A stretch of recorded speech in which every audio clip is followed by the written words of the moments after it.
জয় গুরু, বন্দে পুরুষোত্তমম।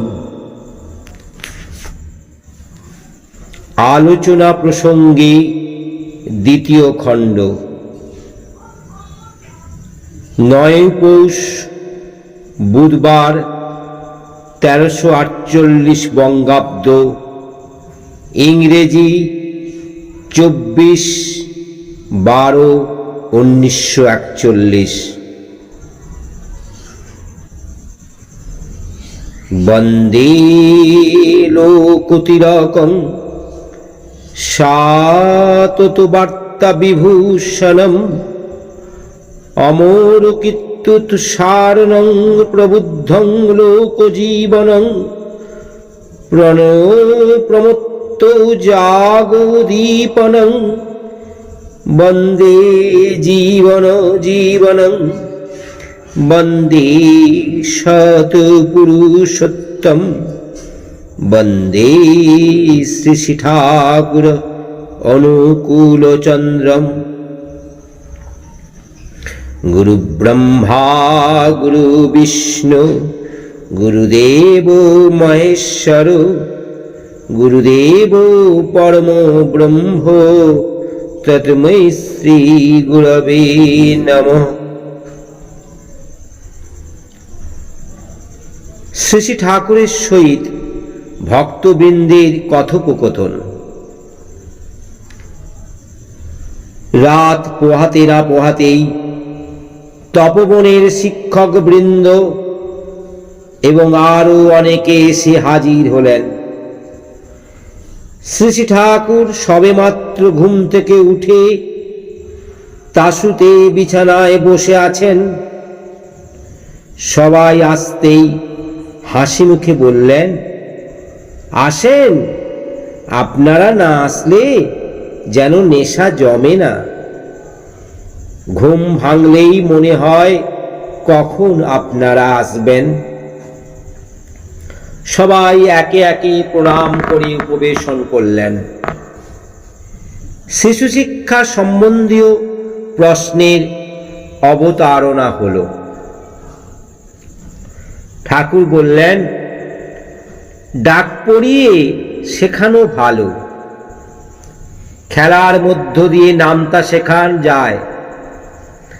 বাস্তব প্রয়োজনের মধ্য দিয়ে যোগ বিয়োগ গুণ ভাগ বোধে এনে দিলে বোধটা এমন মাথায় গেঁথে যায় যে কেন, কি জন্য, কোথায় যোগ বিয়োগ গুণ ভাগ এর কোনটা প্রয়োগ করতে হবে সহজে বুঝতে পারে। গোড়ায় বুঝটা বুঝিয়ে দিতে পারলে পরে বাধে না। ধরো কুল নিয়ে বা ফুল নিয়ে আরম্ভ করলে, একজনের হাতে প্রথমে 5টা দিলে, 5টা দিয়ে গুনতে বললে, সে গুনে বলল 5টা পেয়েছে। তারপর আরো 3টে দিলে, দিয়ে একসঙ্গে সব কটা মিলিয়ে কটা হলো জিজ্ঞাসা করলে, সে গুনে বলল 8টা। এই জিনিসটা যে যোগ করা হলো তাকে বুঝিয়ে দিলে। প্রথমে মুখে মুখে বলল, তারপর সেইটি লেখায় আনলে। আবার হয়তো ওই 8টা থেকে 2টো নিয়ে নিলে। তখন জিজ্ঞাসা করলে, কটা আছে বলো? সে বলল 6টা। ওই জিনিসটাই যে বিয়োগ বা বাদ দেওয়া তা বললে, সেটা আবার লেখায় আনলে। এইভাবে যোগ বিয়োগ গুণ ভাগের বাস্তব প্রয়োজনটা কি এবং কেমনভাবে তা করতে হয় ধরিয়ে দিলে সে তার জীবনে ভুলবে না। জীবনের প্রয়োজনগুলি ভাগ করে বিশেষ কয়েক রকম কাজ সৃষ্টি করতে হয়। সেগুলি করতে গিয়ে যে যে অসুবিধা আসবে সেগুলি কাবেজে আনবার কায়দা ধরিয়ে দিতে হয়। এইভাবে যেসব ছেলে বের করে দেবে, MA পাসরাও তাদের কাছে দাঁড়াতে পারবে না। প্রয়োজনীয় সব রকম কাজ হাতে কলমে শেখার ব্যবস্থা থাকলে প্রত্যেক ছেলের ঝোঁকই পুষ্ট হবে। একটা দিকে বিশেষ ঝোঁক থাকলে সেটা যেমন শিখবে, সেই সঙ্গে সঙ্গে আরও 5 রকম কাজ শিখবে, তাতে চৌকস হয়ে উঠবে। বিভিন্ন রকম জানা তার সহজ মূলজাত সংস্কারকে আরও পুষ্ট করে তুলবে। মানুষের সহজাত সংস্কারগুলি যথাযথভাবে পুষ্ট হলে সে উপচয়ী অনুসন্ধিৎস উদ্ভাবনী কর্মে আনন্দ পায়, সেবা প্রাণ হয়ে ওঠে। অর্থস্বার্থী না হয়ে মানুষ স্বার্থী হয়ে ওঠে। তারা জীবনে কৃতকার্য হয়ই। অবশ্য সবটার ভিত্তি হওয়া চাই শ্রদ্ধা। ছেলেদের শিক্ষা ছেলেদের মতো হবে, আর মেয়েদের শিক্ষা মেয়েদের মতো হবে। সুজনন বিজ্ঞানটা মেয়েদের ভালোভাবে শেখাতে হয়। বিমল মুখোপাধ্যায় দা ঠাকুরকে প্রশ্ন করলেন, সুজনন বিজ্ঞান মেয়েদের কিভাবে শিক্ষা দিতে হবে? উত্তরে ঠাকুর বললেন, প্রথম কথাই হলো তাদের বংশ মর্যাদা বা আভিজাত্য সম্বন্ধে সচেতন করে তোলা। ওই গৌরব বোধ তাদের মধ্যে এতখানি তাজা করে তোলা চাই যাতে তারা কখনো নিকৃষ্টের কাছে আত্মদান না করে। প্রতিলোম বিয়ের পর মেয়েরা যে মনে মনে কি নরক যন্ত্রণা ভোগ করে তার ঢের কনফেশন স্বীকারোক্তি আমি শুনেছি। প্রথমে মোহের বশে হয়তো আকৃষ্ট হয়, কিন্তু যখন ওই স্বামী তাতে উপগত হতে যায় তখনই যেন তার অন্তরাত্মা ডুকরে কেঁদে ওঠে। তাই পূর্বপুরুষরা সবাই একযোগে মিলে তখন যেন গিছি গিছি করে আর্তনাদ করে ওঠে। সে যে কি যন্ত্রণা তা বলে বোঝাবার নয়।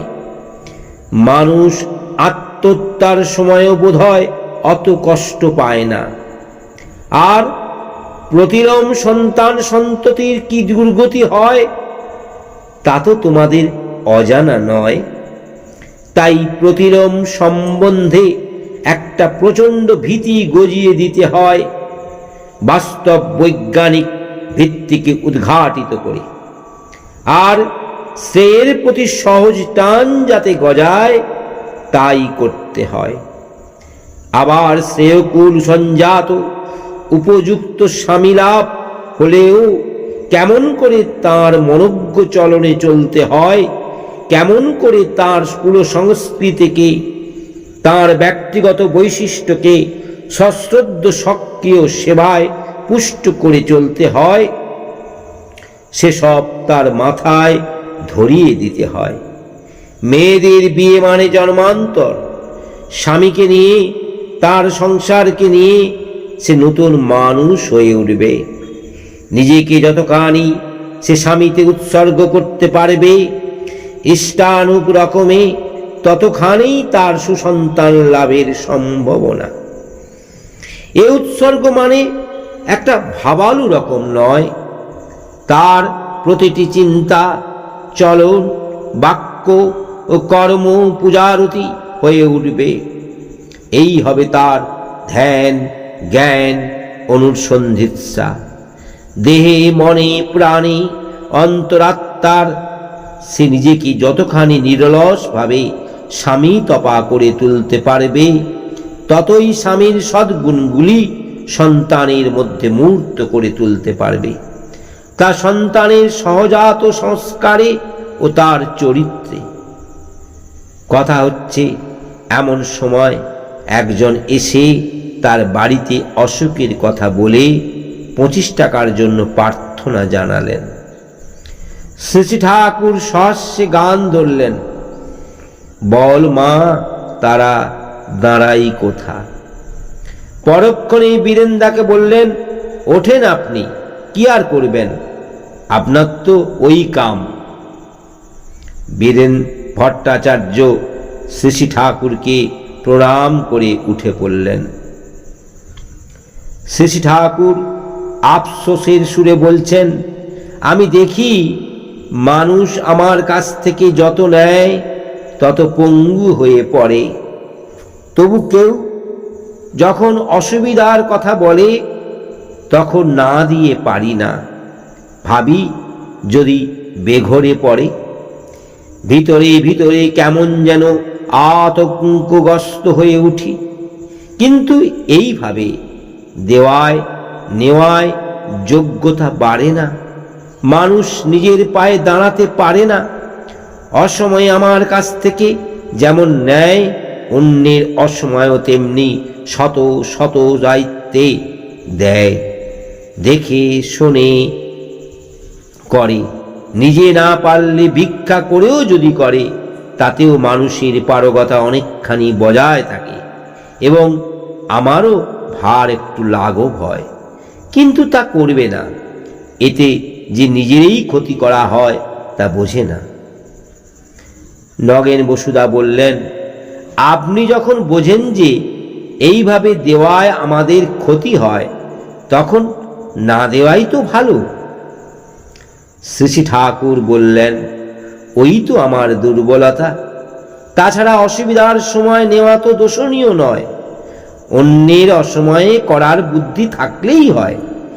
আমি যে দিই সেও তো পরিবেশ থেকে নিয়েই দিই, কিন্তু আমার সব সময় বুদ্ধি থাকে যার কাছে ডেকে নিই তাকে যাতে তাজা রাখতে পারি। এই চেষ্টা থাকার দরুন পরম পিতার দয়ায় আটকায় না। আপনারা আমার এই রকমটা দেখে এইভাবে চললেই পারেন। আমি তো নেংটে কানাকড়ি বলতে আমার সম্বলও নেই, আমার আছেন আপনারা। আপনারাও তেমনি প্রত্যেকের হয়ে উঠুন, শুধু কথায় নয় করায়, তাহলে দেখবেন আপনারা প্রত্যেকেই রাজা। নগেনদা বললেন, আপনার সঙ্গে মানুষের তুলনা হয় না। ঠাকুর বললেন, এর মধ্যে একটা ফাঁকিদারি বুদ্ধি আছে।